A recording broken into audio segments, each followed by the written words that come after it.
Hello everyone, আসসালামু আলাইকুম। কেমন আছেন সবাই? নিশ্চয়ই ভালো আছেন। আমরাও আলহামদুলিল্লাহ আপনাদের দোয়ায় আর আল্লাহর অশেষ রহমতে ভালোই আছি।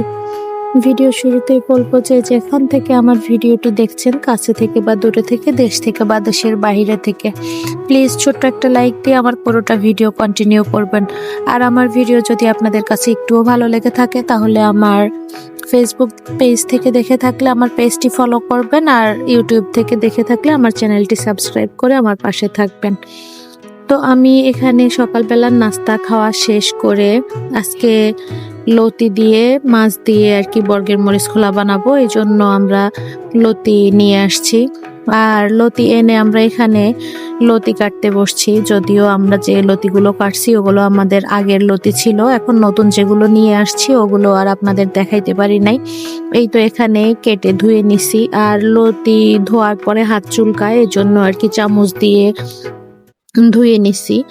আর এখানে আমরা লতি বর্গের মরিচ খোলা যেহেতু দিব, তো কলা গাছ আর কি, কলা গাছ থেকে আর কি কলা পাতা নিব, এই জন্য কলা পাতা নিতে চলে আসছি। একটা কলা পাতাতেই আমাদের হয়ে যাবে, এই জন্য একটা কলা পাতা নিয়েই চলে আসছি বাসায়। আর বাসায় এসে আমরা এখানে রান্নাঘরে চলে আসছি। আজকে মাটির চুলায় রান্না করব।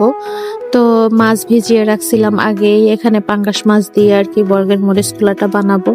তো পাঙ্গাস মাছগুলোকে ছোট ছোট করে পিস করে নিছি। আর এখানে কলা পাতাগুলো পরিষ্কার করে এখন চুলায় একটা পাতিলের উপর দিয়ে একটু ভাপ দিয়ে নিছি, যেন কলা পাতাগুলো আর কি নরম হয়ে যায় এই জন্য।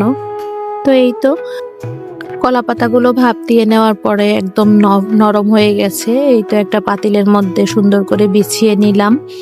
আর এরপরে এখন ওই যে কেটে রাখা মাছগুলো, ওগুলোর মধ্যে পেঁয়াজ মরিচ আর কি সবগুলো দিয়ে আস্তে আস্তে সব মশলা দিয়ে দিব। একটু আদা দিয়ে দিলাম, একটু রসুনটা একটু বেশি করে দিতে হবে, কারণ লতিতে তো একটু গলা ধরে আর কি, সবার ধরে না যদিও, তারপরেও একটু রসুনটা একটু বেশি করে দিয়ে দিলাম।